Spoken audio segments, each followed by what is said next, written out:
분별하는 방법. 서울신학대학교에 전설처럼 내려오는 이야기가 있습니다. 1960년대, 70년대 정말 가난했던 시절, 신학생들은 더 가난했거든요. 점심을 먹어야 되는데 점심을 먹을 돈이 없으니까 이 굶어야 되는 사람들이 꽤 많았거든요. 그러다 보니까 어떤 일이 일어나는가 하면 점심때가 되면 군데군데 모여가지고 금식 기도를 하는 겁니다. 이왕 먹을 점심도 없는데 기도나 하자. 그래가지고 모여서 기도하는 겁니다. 그래서 점심때가 되면 곳곳에 이 금식 기도하는 사람들이 군데군데 모여서 기도하는 모임들이 생겨났습니다. 정확하게 말하면 금식 기도가 아니라 굶식 기도죠. 먹을 게 없으니까요. 그런데 그 기도 모임하는 가운데 아주 재미있는 사건이 하나 생겼습니다. 하루는 금식 기도가 끝났는데 한 남학생이 한 여학생에게 갑니다. 그러더니 자기가 오늘 기도하는데 하나님께서 너랑 결혼하라고 했다. 그러는 겁니다. 그러니까 여러분 이 여학생이 얼마나 당황했겠습니까? 아무래도 그 남학생이 마음에 들지 않았는지 자기도 그러냐고, 그런데 하나님의 뜻이라고 하니까 나도 한번 기도해 보겠다고. 며칠 후에 여학생이 그 남학생에게 갔습니다. 그리고 이렇게 얘기합니다. 나도 기도해 보니까 하나님이 당신과 결혼하지 말라고 그랬다고. 자, 이제 흥미진진해졌습니다. 누구 말이 맞는 걸까요? 여러분 어떻게 생각합니까? 어느 쪽이 하나님의 뜻일까요? 때로 우리는 이 하나님의 뜻을 너무 쉽게 얘기하고 너무 하나님의 뜻이라고 남발하고 있는 것은 아닌가? 때로는 나의 생각을 하나님의 뜻으로 둔갑시켜서 말하고 있지는 않는가?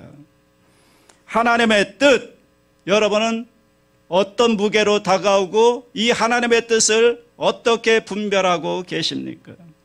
오늘 본문에도 보면요, 하나님의 뜻이 나오고 있습니다.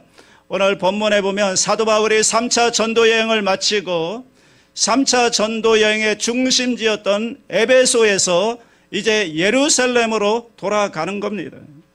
그런데 가는 발걸음을 보면 사도 바울의 마음속에는 지금 예루살렘을 향해 가는 발걸음 속에는 자기가 계획한 것이 아니라 성령님께서 인도하시고 성령께 매여 간다, 이렇게 말합니다.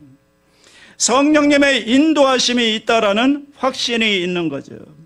그래서 오늘 본문의 한 장 앞으로 넘어가면 20장 22절을 한번 보십시오. 사도행전 20장 22절 말씀을 다 같이 합니다.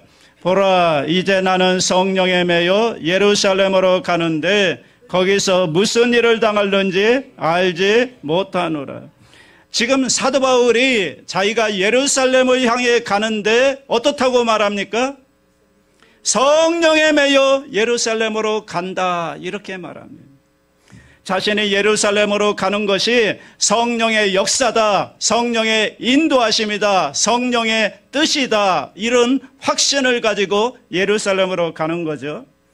자, 그렇게 에베소를 떠나서 예루살렘으로 가는 길에 두로라고 하는 지역에서 머물게 됩니다. 머물면서 거기에서 그 두로 지역에 있는 다른 그리스도인들과 만나게 되죠. 그런데요, 거기에서 아주 희한한 일이 생겨나게 됩니다. 자, 오늘 보면 21장 4절인데요. 다 같이 합니다. 제자들을 찾아 거기서 이래를 머물더니 그 제자들이 성령의 감동으로 바울더러 예루살렘에 들어가지 말라 하더라. 자, 이게 무슨 일입니까? 지금 사도 바울은 성령의 매임을 받아서 예루살렘으로 가고 있습니다. 예루살렘으로 가는 것이 하나님의 뜻이고 성령의 인도하심이라고 확신을 하고 있습니다. 그런데 두로 지역에 있는 제자들은 사도 바울을 향해서 뭐라고 얘기하는가 하면 예루살렘에 들어가지 말라는 거예요. 그런데 예루살렘에 들어가지 말라고 하는 그 근거가 뭔가? 성령의 감동으로 그렇게 말합니다. 성령의 감동으로 사도 바울에게 예루살렘에 가지 마십시오. 그런데 지금 사도 바울은 뭐라고요? 성령의 인도를 받아 예루살렘으로 간다는 거예요. 이 확신이 있고요. 예루살렘으로 들어가는 것이 성령의 뜻이고 성령의 인도하심이라는 확신을 가지고 가고 있습니다. 자, 지금 이 상황을 보세요. 두로 지역에 있는 그리스도인들은 성령께서 주시는 감동으로 사도 바울의 예루살렘 행을 막고 있습니다. 예루살렘을 가지 마십시오. 이거는 성령의 감동으로 그렇게 얘기하는 겁니다. 그런데 사도 바울은 동일한 성령의 감동으로 예루살렘에 들어가야 한다는 겁니다. 똑같이 성령의 감동입니다. 그런데 서로 뜻이 다릅니다. 누구 말이 맞는 걸까요? 누구 말이 진짜 하나님의 뜻일까요? 우리는 뭐 결과를 다 알고 있고 또 사도 바울이 그 후에 어떻게 됐는지 알기 때문에 사도 바울의 말이 맞지 않을까 이렇게 얘기하지만, 그런데 여러분, 그 시점에서만 본다면 혼란스럽지 않았을까요? 과연 뭐가 하나님의 뜻일까? 누구의 말이 맞는 것일까? 이 말씀을 묵상하는데 그런 생각이 들었습니다. 그런데 하나님의 뜻은 꼭 하나일까? 하나님의 뜻은 하나만 있는 것일까? 어떻게 생각하십니까? 그러면서 생각나는 이야기가 있었습니다. 여러분, 안중근 의사 아시죠? 안중근 의사가 이토 히로부미를 저격하고 체포됩니다. 그리고 재판에 넘겨지고 사형을 언도받습니다. 그때 많은 사람들이 이게 너무 억울하고 너무 편파적인 거다. 그러나 항소하면 감형될 수 있다. 항소하자. 이런 분위기였습니다. 그런데 이때 그의 어머니였던 조 마리아 여사에게서 편지가 도착합니다. 그 편지를 보면 안중근 의사 어머니 조 마리아 여사의 마음이 잘 드러나 있습니다. 이런 내용입니다. 네가 만약 늙은 어미보다 먼저 죽은 것을 불효라 생각한다면 이 어미는 웃음거리가 될 것이다. 너의 죽음은 너 한 사람의 것이 아니라 조선인 전체의 공분을 짊어지고 있는 것이다. 그러니 절대로 일제의 목숨을 구걸하지 말아라. 아마도 이 편지가 이 어미가 너에게 쓰는 마지막 편지가 될 것이다. 여기 너의 수의를 지어 보내니 이 옷을 입고 가거라. 어미는 현세에서 너와 재회하기를 기대치 않으니 다음 세상에는 반드시 선량한 천부의 아들이 되어 이 세상에 나오너라. 이 편지를 읽으면서 마음에 큰 감동이 있었습니다. 그리고 또 하나의 감동은 또 다른 어머니의 마음이 느껴졌습니다. 여러분, 이 편지를 썼을 때 이 조마리아 여사가 처음부터 이런 편지를 썼을까요? 아니었을 거라고 생각합니다. 여러분, 처음에는 이런 편지를 쓰지 않았을까요? 아들아, 어미보다 먼저 가는 게 말이 되냐? 살아있어야 다음을 기약할 수도 있지 않겠느냐? 그러니 일본의 머리를 조아려서라도 살아남아라. 처음에는 아마 이런 편지를 썼을 것입니다. 그런데 그 편지를 썼다가 지우고 썼다가 또 찢어버리고 밤새도록 썼다 찢고 썼다 찢다가 마지막에 그런 편지를 쓰지 않았을까요? 그러므로 여러분, 이 아들을 향한 어머니의 진짜 마음이 어떤 마음일까요? 살아남기를 원하는 어머니의 마음, 그런데 대의를 위해서는 또 죽음을 불사하라고 얘기해야 되는 이 어머니의 마음, 여러분, 둘 다 어머니의 마음이 아니었을까요? 여러분, 우리 하나님의 마음이 바로 이런 마음이 아니었을까? 성령님의 마음이 그런 마음이 아니었을까? 사실 여러분, 하나님의 이런 마음이 그대로 나타난 것이 십자가 아닐까요? 십자가. 십자가가 어떤 의미입니까? 하나님께서 죄는 절대로 그냥 용서하실 수 없다. 죄를 그냥 넘기실 수 없는 하나님의 공의로우심. 그런데 또 하나는 그럼에도 불구하고 죄 가운데 그대로 두면 멸망받을 수밖에 없는, 지옥 갈 수밖에 없는 우리를 향한 하나님의 안타까운 그 하나님의 사랑, 이 하나님의 공의로우심과 하나님의 사랑하심이 만나는 곳이 바로 십자가인 거죠. 십자가를 보면 하나님의 두 마음이 느껴지지 않습니까? 하나님의 공의로우심, 그럼에도 불구하고 우리를 사랑하시는 하나님의 사랑하심. 그래서 인간의 몸을 입고 이 땅에 오셔서 십자가에 죽어주신 예수 그리스도. 여러분, 이 둘 다 하나님의 마음인 거죠. 여러분, 하나님은 우리보다 크신 분이시잖아요. 우리가 제 아무리 성령의 인도를 받고 성령의 충만한 삶을 산다 할지라도 우리의 이 좁은 마음으로, 좁은 생각으로 어떻게 하나님의 마음을 다 헤아릴 수가 있겠습니까? 내가 모르는, 내가 이해하지 못하는 하나님의 뜻과 하나님의 마음이 또 있지 않겠습니까? 그래서 우리는요, 하나님이 나에게 주신 은혜, 나에게 주신 깨달음에 대해서 우리가 감사해야 되고 확신이 있어야 되고요. 그런데 동시에 나와 다른 의견을 가지고 있다고 해서 다른 사람에 대해서 정죄하고 비판해서는 안 된다는 거예요.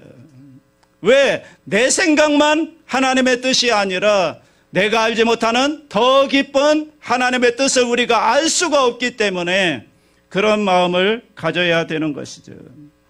여러분 보세요. 오늘 여기에도 사도 바울도 또 두로 지역에 있는 그리스도인들도 다 성령의 인도하심을 받고 있다고요. 그들 사이에 서로 의견이 대립하고 있다고요. 그들은 하나님의 뜻이 무엇인지 정확하게 알 수 없었죠. 혼란스러웠습니다. 자, 그때 그들이 행한 행동이 뭐였을까? 그게 중요하겠죠. 5절 보세요. 다 같이 합니다. 이 여러 날을 지낸 후 우리가 떠나갈새 그들이 다 그 처자와 함께 성문 밖까지 전송하거늘 우리가 바닷가에서 무릎을 꿇어 기도하고. 여러분, 이 겸손함을 보십시오. 우리는요, 하나님의 뜻 앞에서 겸손해야 됩니다.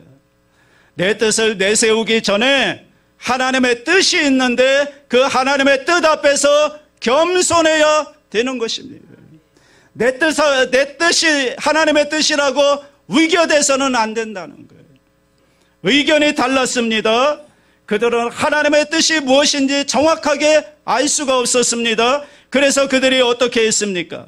헤어지기 전에 바닷가에 무릎을 꿇고 기도했다는 거예요. 함께 기도했다는 거예요. 자, 자기의 의견들이 다 있었지만 그 의견들을 다 내려놓고 내 뜻을 다 내려놓고 그리고 하나님의 인도하심을 구하는 겁니다. 의견이 다르고 생각이 다르지만 그러나 내 생각이 하나님의 생각을 다 대변하는 것이 아니기 때문에 우리가 하나님의 깊은 뜻을 다 알 수 없기 때문에 이것을 우리가 인정하고 겸손한 마음으로 성도들과 함께 무릎을 꿇고 오직 하나님의 인도하심만을 구하며 하나님의 뜻이 이루어지기를 기도하는 것입니다. 여러분, 이것이 정말 하나님의 뜻을 실천하며 살아가는 그리스도인들의 삶의 모습이 되어야 할 줄로 믿습니다. 하나님의 뜻은요, 우리가 아는 게 아닙니다. 구하는 것입니다. 기도해야 되는 것입니다. 하나님의 뜻 가운데 인도해 달라고 구해야 되는 것이죠. 그 다음 또 하나 이야기도 비슷한 얘기입니다. 똑같은 얘기인데 예루살렘으로 가면 안 된다. 예루살렘으로 가야 된다. 그런 얘기입니다. 자, 나는 이런 생각을 가지고 있지만 나는 이것이 하나님의 뜻이라고 확신하고 있지만 그러나 이것이 아닐 수도 있거든요. 그래서 하나님의 뜻이 이루어지기를 원합니다. 우리는 우리의 계획과 우리의 뜻을 내려놓고 오직 하나님의 뜻이 이루어지기를 기도하는 겁니다. 오늘 하나님의 뜻 앞에서 겸손할 수 있게 되기를 주님의 이름으로 축원합니다. 자, 그럼 결론적으로 하나님의 뜻을 알아야 되는데 어떻게 분별할 수 있느냐?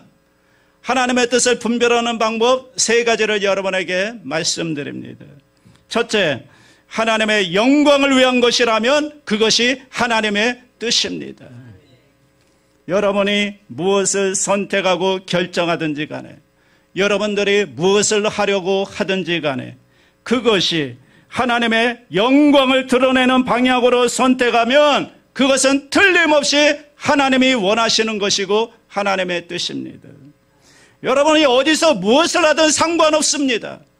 여러분이 임마누엘 신앙을 가지고 하나님과 동행하며 하나님의 영광을 나타내며 하나님을 위해서 사는 그런 목적을 가지고 여러분이 선택을 한다면 하나님이 좋은 길로 인도해 주실 것입니다. 그러나 만약에 어느 한쪽이 명확하게 하나님의 영광을 가린다거나 하나님의 기준에서 아무래도 좀 멀어지는 방향 같다고 여겨지면 그것은 당연히 하나님께서 원하시지 않겠죠. 예를 들어 볼까요? 굳이 일부러 새 사업을 하는데 술집을 차린다거나 아니면 절대로 주일날 교회 갈 수 없거나 교회 갈 수 없는 사업을 하기 시작한다면 그러면 그것 때문에 그 사람은 하나님과 멀어지겠죠. 이런 것은 아무리 좋은 기회이고 나에게 유익을 준다 할지라도 하나님의 뜻이 아닐 겁니다. 그것 외에는 우리가 하나님의 무엇을 하든지 간에 정말 임마누엘 신앙을 가지고 하나님께 영광을 돌리며 산다면 여러분들이 무엇을 하든 무엇을 선택하든 그것은 하나님이 기뻐하시는 일이고 하나님이 축복해 주실 줄로 믿습니다.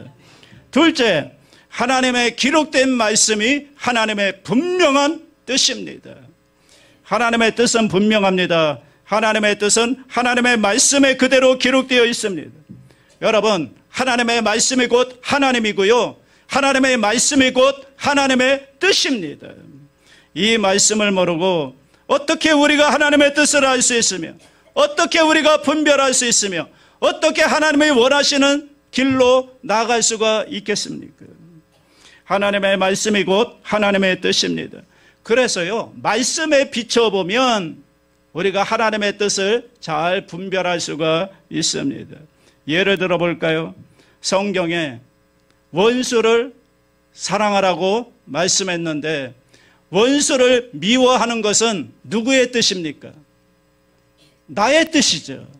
하나님의 뜻이 아니잖아요. 원수를 사랑하라고 했으니까 원수를 미워하는 것은 하나님의 뜻이 아닙니다. 쉽죠? 하나님 또 성경에 내가 거룩하니 너희도 거룩할지어다. 그런데 내가 불결한 짓을 한다. 내가 뇌물을 받는다. 그럼 그게 하나님의 뜻입니까? 아닙니까? 아니잖아요. 거룩해야 되잖아요. 구별되어야 하잖아요. 여러분, 하나님의 뜻을 이렇게 말씀을 통해 분별하면 쉽게 분별할 수가 있습니다. 그런데 문제는 특별한 경우, 예를 들면 우리 아이를 사립학교에 보낼지 공립학교에 보낼지, 우리 아빠가 공무원 시험을 준비해야 될지 새로운 사업을 준비해야 될지, 이런 건 성경이 가르쳐주지 않잖아요. 그렇죠? 그럼 어떻게 하나님의 뜻을 분별할 수 있을까요? 많은 사람들이 하나님의 뜻을 분별하는 것이 어렵다고 하지만 생각보다 쉽습니다. 하나님의 뜻을 분별하기 어려운 것은 대부분 우리의 욕심 때문에 그래요. 우리의 욕망 때문에 분별하기가 어려운 것입니다. 자, 한번 머릿속에 그림을 그려보십시오. 아주 잔잔하고 고요한 호수가 있습니다. 바람 한 점 불지 않습니다. 그러면 그 호수 주변에 있는 나무의 그림이 저 호수처럼 다 비치게 됩니다.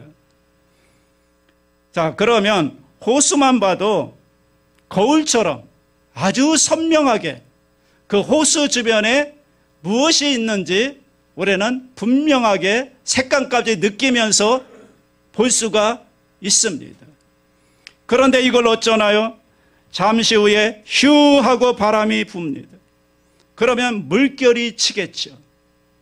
아주 조금 바람이 불었을 뿐인데 이 아름다운 거울에 비친 같은 풍경들이 모두 다 흐트러지기 시작합니다. 그리고 그 물결을 봐서는 도대체 호수 주변에 무엇이 있는지 알 수가 없게 되겠지요. 이게 바로 하나님의 뜻을 분별하는데 우리가 겪는 어려움입니다. 물론 하나님의 뜻은 말씀에 잘 나타나 있기 때문에 어떤 상황에 닥쳤을 때 그와 유사한 상황에 대해서 성경이 뭐라고 말씀하고 있는가 그 교훈을 찾아보면 분별할 수가 있죠. 하지만 그것만으로 충분하지 않다는 거예요. 그 다음에 뭐냐면 마음의 욕심을 버려야 되는 거예요. 내 뜻을 내려놓아야 되는 거예요.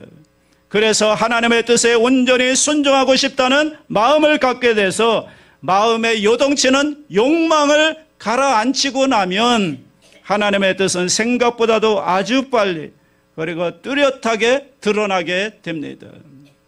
여러분, 하나님은요 순종하고 싶어하는 사람에게 하나님의 뜻을 선명하게 보여주기를 원하십니다. 그런데 아무리 기도를 많이 하는 척 한다 할지라도 순종하고자 하는 마음이 없다면 하나님의 뜻은 잘 드러나지가 않습니다. 기억하십시오. 하나님의 뜻은 성경에 기록된 하나님의 말씀을 통해 분별할 수가 있고, 그리고 어떤 특정한 일에 대해서는 우리 나의 끓어오르는 욕망을 잠잠케 할 때 하나님의 뜻은 생각보다 빨리 드러나게 된다는 것을 아시기 바랍니다. 세 번째, 성령님의 내적 확증을 통해 하나님의 뜻을 분별할 수가 있습니다. 우리가 다른 사람들의 말에 귀를 기울여야 하지만, 그리고 기도 많이 하고 믿음 좋은 분의 말도 경청해서 들어야 되지만, 더욱 중요한 것은 성령님께서 친히 나에게 말씀을 해주신다는 거예요. 내 마음에 확정을 해주신다는 거예요. 이걸 여러분 절대로 놓치면 안 됩니다. 예를 들어 볼게요. 목사가 되는데 기도 많이 해주는 어떤 사람의 예언 기도 때문에 목사가 됐다. 이건 아니라는 거죠. 이건 결혼해야 되는데 믿음 좋은 누가 추천해서 내가 믿고 결혼했다.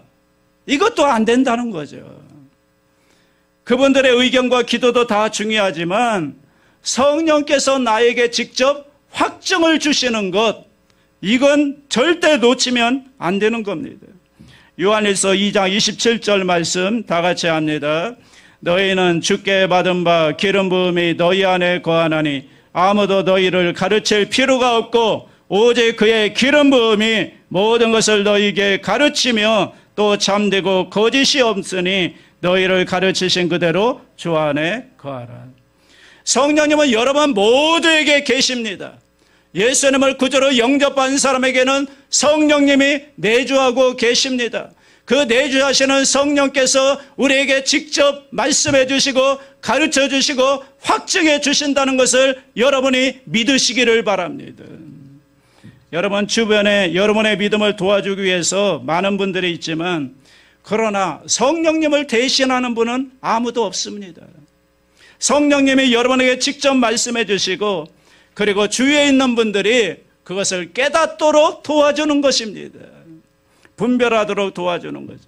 자, 그렇다면 내 안에 계신 성령님께서 어떻게 하나님의 뜻에 역사해 주시는가? 내 안에 계신 성령님께서 우리를 자꾸 불편하게 만드십니다. 기도에도 불편이 안 가셔요. 그러면 하나님의 뜻이 아닌 거예요.